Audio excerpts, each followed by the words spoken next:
I don't think you need an introduction. You wrote the book on high performance loudspeaker design. You've been writing reviews that we love since the late 70s, especially for me, Hi-Fi News and Record Review and Stereophile. And now you have the Hi-Fi Critic, which is a wonderful magazine, no advertising. And I encourage everyone to check it out on the web and subscribe. Oh, there we go. Have you got it? Whatever you did it. Okay, you're there. Right. We're off then? Yeah, so sorry for the mess up. Thank you for joining us, and take it away. Well, thank you all so much for joining this meeting. I'm very flattered, I must admit. I haven't done this for a few years, but it's going to be good fun. Talking about Hi-Fi Critic magazine, about 15 years ago, I'd got to a point where I felt I was at the end of the road writing for other magazines because they seem to always have 85% or 4.5 points out of 5 for the ratings. There was not enough discrimination, and I had a feeling that advertising was one of my problems. It was just blocking free opinion, and I wanted the freedom to say what I liked. I wanted the freedom not to recommend something if I didn't like it. That never happened otherwise. So this frustration, the feeling of censorship, I decided to break away, and fortunately Paul Messenger, who was feeling similarly disaffected, agreed to be editor and cover all of the literary aspects and also do a number of reviews himself. And I took the role of technical editor and actually financing and running the whole deal. And we tell the contributors to freely express their findings. They should have the freedom to express what they find. And there's no advertising. That had to be right from the beginning. So we couldn't have a review censored or blocked. Subscribers, unfortunately, would have to pay the whole cost of production. There's no subsidy from the manufacturers here. So here are a few covers, early covers that we put together. Initially, we had a kind of technical look to it, like an academic paper or an academic magazine with a listing, but we've got a bit freer with our artwork since then. But it's been great fun so far, I must say. My own background, when I was crazy about wireless transmission, I can remember from the age of 4 staring at a crystal set in a shop window in Liverpool and thinking, what does that do? What could I do with it? It's a radio, but I don't know how it works. I don't know how to make it work. So I built my own crystal receiver a few years later, and I was able to listen to stations across Europe, even Voice of America on a good night, and sometimes Radio Moscow. And that was with an aerial in the garden running from my second floor bedroom window. I then experimented with PNP transistors to make a little amplifier to drive a loudspeaker. And later I built a 4-valve tube battery operated radio. Mains voltage was considered too dangerous here, 250 volts. So this thing ran off batteries. The high tension battery was 90 volts. I was inspired by, recently acquired by my mother, of course, a United States father. A guy did everything. He was ex-Yale, New York attorney, chemist. He also did atomic physics, played the violin, and he had his own self-built hi-fi system. So around 14, 15, this guy really took me into audio, had equipment, and I started to realize what it was all about. And I began building loudspeakers and a mono hi-fi system by the time I was 16. Early experience, well, I was fortunate to be asked to be a shop boy at Audio T, which is an audio store in London. And being a shop boy then, a student, you were allowed to deal with customers and you were allowed to demonstrate hi-fi systems, and you began to work out how they all connected and how you could optimize systems for the best sound quality. My colleagues there included Phil Swift and Derek Scotland.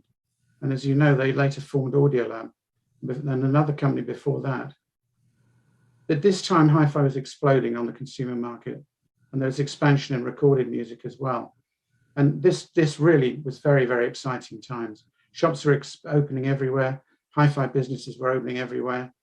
And I had that vital experience of dealing with customers, getting out there in the real world and configuring and setting up systems that perform musically. And this was really great stuff. When I started audio reviewing, I already had a background in putting systems together and talking to people about how it sounded. One particular issue was that I knew that amplifiers sounded different. At that time, amplifiers were said to be identical in sound quality. We weren't allowed to talk about sound quality differences, but I knew that they existed and I wanted to know why. After that early training in the dealing in the hi-fi dealers, I needed to get some sort of qualification, and I thought I'd do a practical course at the Polytechnic in London. They had a sandwich course with industrial experience in electrical and electronic engineering, and that was a good foundation. And about 1972, I began independently writing reviews for What Hi-Fi. It's one of the biggest magazines in England at the time. And in the first year, I discovered I'd written 25 reviews, including the original BBC 3.6 and the Spender BC1. The 3.6 was made by Rogers, of course.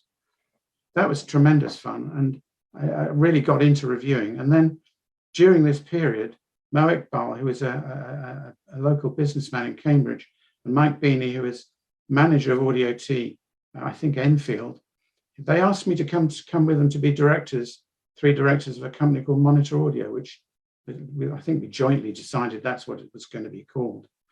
But I was obviously the loudspeaker man at that stage, and I designed and made speakers, and we amazingly got to £1 million in the first year. We launched at Paris, and on the next stand was Alan Sugar with his Amstrad hi-fi range. He had no French, and we had a bit of French, so we would pop over to his stand and help him out with the potential French distributors. In 75, I resigned Monitor Audio because I was under huge pressure. We worked really hard, like 16-hour days, and it was just driving me crazy. And anyway, I felt like having a child. There was no way I could do it. I was so exhausted. It was completely impossible doing 16-hour days, commuting to Cambridge. So I resigned Monitor Audio and decided to be an independent journalist. And I'd do a bit of acoustic engineering and design some speakers, maybe a few inventions, who knows, bit of expert witnessing if people needed my advice.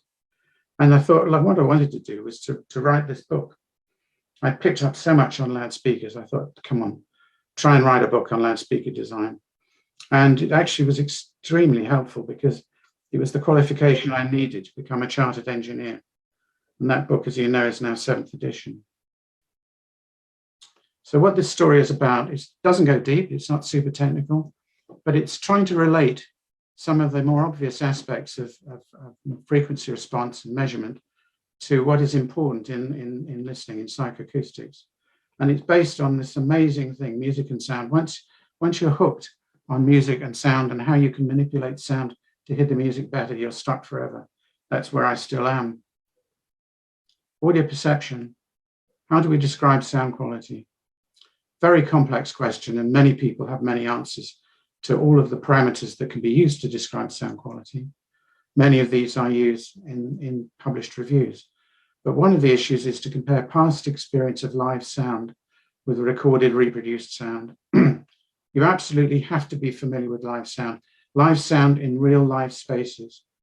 You've got to hear those echoes. You've got to hear the reverberation. You've got to hear the ambience in the place where the sound is occurring. Every time I hear a live marching band in the street, I'm just astonished by what it sounds like, by the quality, by the clarity, by the excitement. It's an amazing thing, and we're trying to create that in people's houses. Difficult thing to do, but we do our best at it. When you're listening to reproduction, you've got to make judgments as to how natural it is, the timbre and realism. Does it convey performance? Does it convey tonal qualities of instruments? Does it convey space? Does it convey the number of instruments playing together? Do they play in counterpoint? Are they fun? Is it enjoyable? Is it exciting? Are you involved? Quite a lot of equipment reviews don't say enough about that. But we must remember that published equipment reviews will be opinion, and it's hard to argue with personal opinion. This is my main listening room in Hampstead in North London with the resident Magic OS 5.2s. I've learned this room is difficult to use. It's 30 foot by 25 foot, and it's an L shape.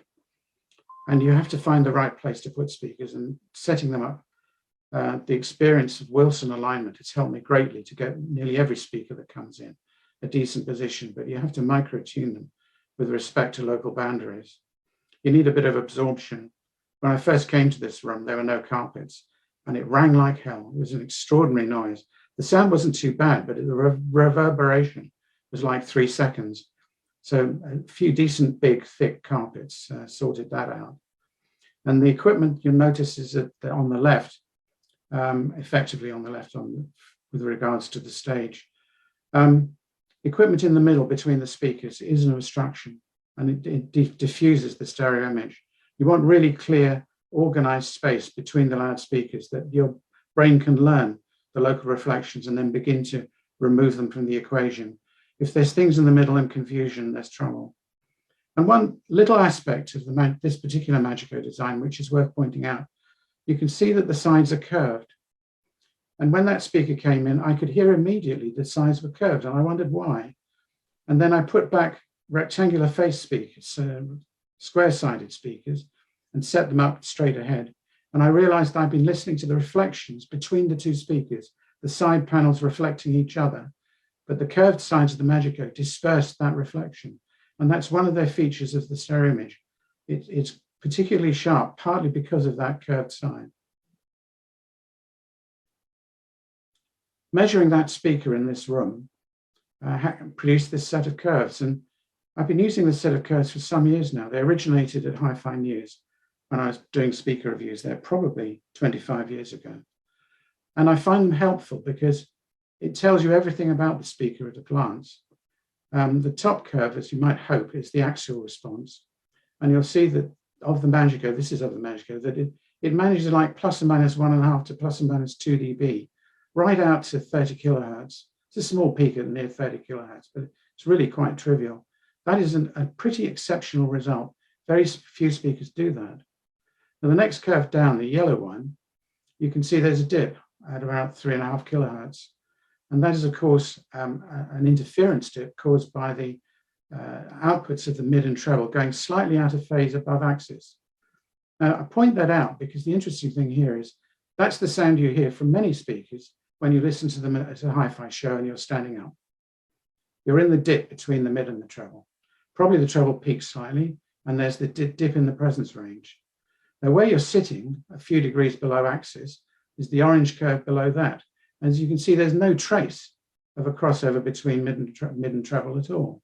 And that's the sound you want to hear. So beware when you go to hi-fi shows, if you're standing up, don't misjudge it because you're probably listening to a dip. The fact that the curve is still good below axis shows that once you're below axis, you can be of different heights. Now, some speakers are very directional in the vertical plane. And if you're a few degrees down, you might find another notch.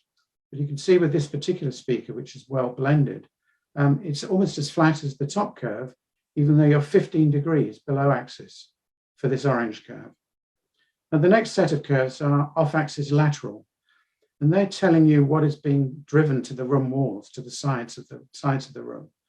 And the characteristic feature, again, of this speaker is that those curves continue in succession. They cascade down, but they're very, very similar. The fall-off is essentially in the treble above 7 kilohertz. It begins to decay. And you'd expect that because of the directivity of the 1-inch tweeterdome. And then finally, a curve which John Atkinson, I know, is very keen on. This is the room average response, which we've both been using for many, many years. And this integrates many, many results, many, many measurements, which are summed together for different axes and different positions in the listening area. So where the listener is, this is the sort of energy plus room reverberation, inevitably treble decay above 10 kilohertz, which is natural and correct. But it's the kind of curve the listener will hear in his seat in the room. And you'll see the room loads the bass. I can't measure the bass accurately anechoically in this space, but the room does it for me. The room actually integrates the low frequency power. And you can see that the 4 10-inch bass drivers together manage to continue to drive the room almost flat to 20 hertz. And you can put 20 hertz sine waves in here and hear that speaker deliver that result. So even though I'm working hard to get results in a listening room, with care, you can generate meaningful results, ones which tell you quite a lot about the performance of the speaker. Have we got the parameters right? This is to do with what is called accuracy. In electronics, we want this frequency response to be flat, technical accuracy. Reasonably flat anyway, because we don't want it to change the sound of the program that's going through it. In the great scheme of things, we can do it. It's easy to measure, and I think amplifiers are generally extremely uniform in frequency response. In fact, plus or minus 2 dB from 50 to 10K, for most people, sounds damn flat. They would be hard to say that's the wrong response or there's an error in the sound. So amplifiers are much better than what's required. And if you can get a speaker to do plus or minus 2 from 50 to 10K, it's respectably accurate. It will continue to do this. Actually, very few speakers manage it, which is a disappointment. Loudness significantly alters perception. Well, any test that you do, any listening test that you do, you must control loudness.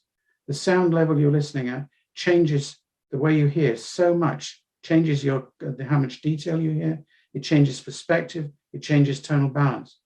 It's because the ear responds to loudness at each level with a different intrinsic response. So critical comparisons of quality will generally require loudness matching of the two sources, if you can find a way to do it, within 1 dB. And in fact, routinely, I try and control loudness to half a dB. If I'm comparing CD players, I need half a dB accuracy in comparing them. Otherwise, I miss the point.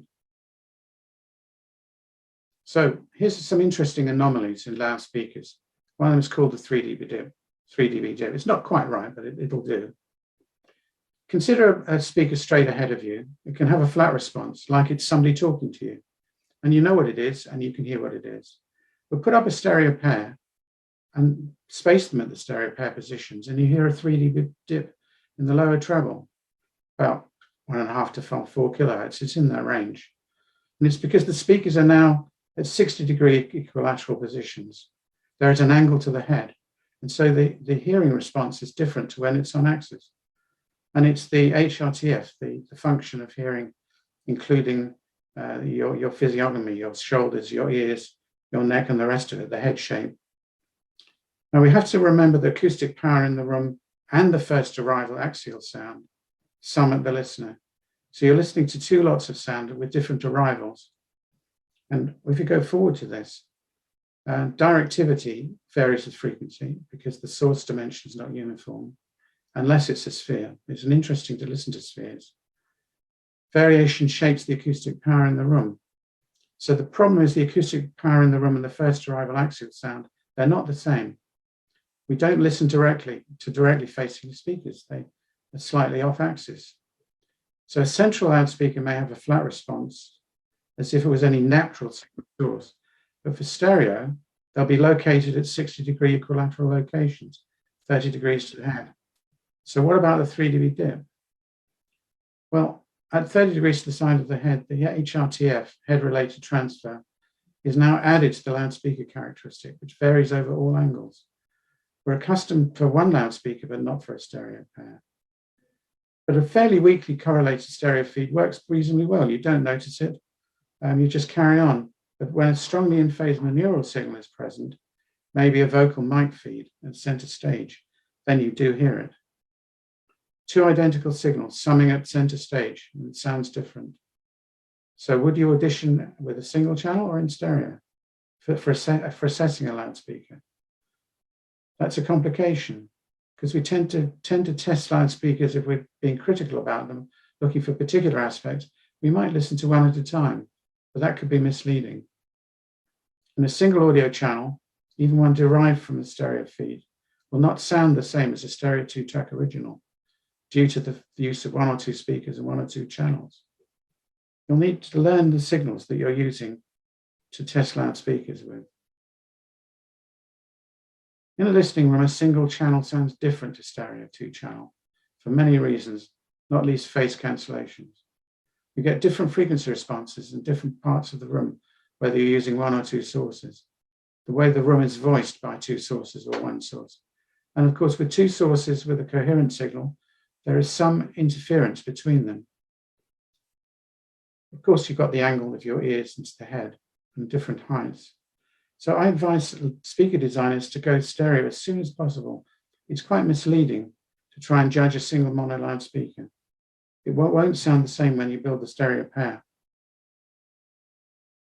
So a single channel speaker presented centrally is a monaural reference point. But when it's replaced by a stereo pair, a virtual source center has an interference dip at about 1.8 kilohertz, and it's audible and measurable. If you use a head and torso microphone, measure HLTF, you get this dip. And it's a phantom virtual center image, and it may be between 3 and 10 dB deep. The former figure for normal reverberant surroundings, the latter in anechoic conditions. The lower treble dip is known for stereo reproduction, may be easily heard when using third octave noise bands. Typically, it occurs around 2 kilohertz, and it's a natural component of spatial perception. It shows you the dangers of listening to one speaker, perhaps at the wrong angle. As Floyd pointed out, correction for this effect in the studio would be a mistake. The off-axis listening locations would now endure added 2 kilohertz peaking, and that would be a terrible effect. This problem doesn't arise for movies. People don't always notice this, but when you've got mono dialogue, center channel speaker, then the problem is solved. You can have your cake and eat it. Somebody might suggest the ear response is axial if sound is reaching the side of the head, but perceived phase and frequency varies over all possible incoming directions. This is how we detect the location of a sound source, especially important when it could be a potential danger from behind. So what is a flat response? We're thinking about speaker design here and measurement. What are we trying to get from the loudspeaker? We could say one which sounds natural, and natural is, of course, subjective, ideally to be judged for a well-recorded familiar sound. The measurement is a tool. It guides us, but it's not the answer, and it doesn't always tell us how the speaker will sound. So the next question is, should the loudspeaker response be flat? Is this heresy? The customer 30-degree listener axis for each loudspeaker, is that one we should go for? Try and make it flat at 30 degrees. And we have to remember that the microphone is more frequently somewhere else, typically on axis, and measuring a single loudspeaker, not a pair. So is laboratory microphone measurement of a single speaker relevant to the listening experience? You have to think your way through that and try and interpret the results.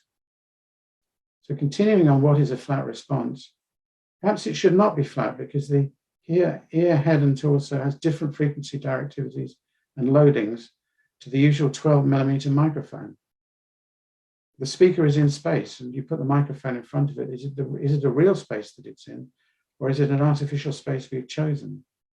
The microphone could be used to explore the speaker and the output, but you have to view the results with a caution. Typically, the microphone measures free field, sound pressure without reflections. It needs to be in free field, because otherwise it will have disturbances. The loudspeaker designer and evaluator has to start somewhere.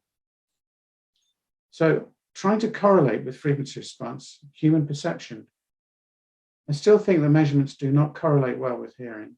You can try really hard with this and get somewhere, but it's not perfect. The ear-brain processing is so extraordinary, it can hear things that the microphone is not providing the information in a form that we can interpret. And in any case, models of hearing are themselves imperfect. Simple identification and detection methods follow classical views of threshold sensitivity, but they miss out many subjective music-related parameters. The graphs on the review don't tell you truly how it sounds and never can. We're a long way from a model which can handle our reactions over time to an unfolding composition with thousands of auditory events per second of replay. Even for a single musical instrument, nowhere near this. And fold that equation into the acoustic environment for the recording, and then again for the playback environment. We grossly understand simple parameters, frequency and frequency range. We say 20 to 20 kilohertz, it's 3 simple decades, 2 to 200, 200 to 2K, 2K to 20 kilohertz. That's the audible, conveniently quoted audible high fidelity range. But C8 top formant for piano is about 4.2K. It's more percussion than a tone, and the lowest tone on the largest pianos might get to 26 hertz, but even there harmonics greatly dominate. If we think the piano is a dominant mid-range, wide range, but mid-range instrument where most things happen, middle C is 440.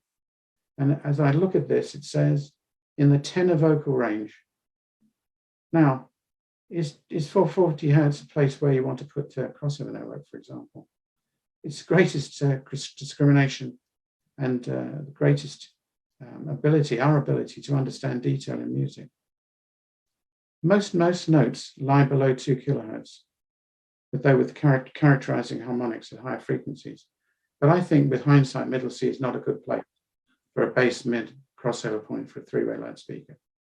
Maybe that's why three-way speakers are so difficult to make and very few succeed. A two-way design with a crossover point, which is located only in the treble range, are more popular and they're much easier to design. As a heretic, perhaps the high treble could be checked more as an afterthought and not as an important span 10 kilohertz wide. There's not much information in that 10 kilohertz. It's an octave of technical bandwidth, overtones from 10 kilohertz to 20 kilohertz. Now, low bass is great if you can have it. It's a very costly luxury. Though I have to agree, good quality room acoustic match bass from at least 50 to 200 is well worth having.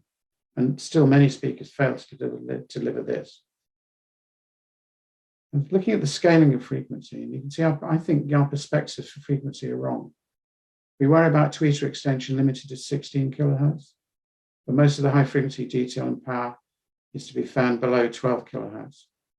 This partly explains why poor correlation is observed between the results of classical unweighted measurements on loudspeakers and reported aspects of sound quality. So try and think about subjective scaling of frequency. We could recharacterizing frequency response, more to do with oral perception than these technical figures, these laboratory figures. I think 200 to 4K is the most critical range. That's where we should apply a greater scrutiny and critical approach. Then have a look at 50 to 200.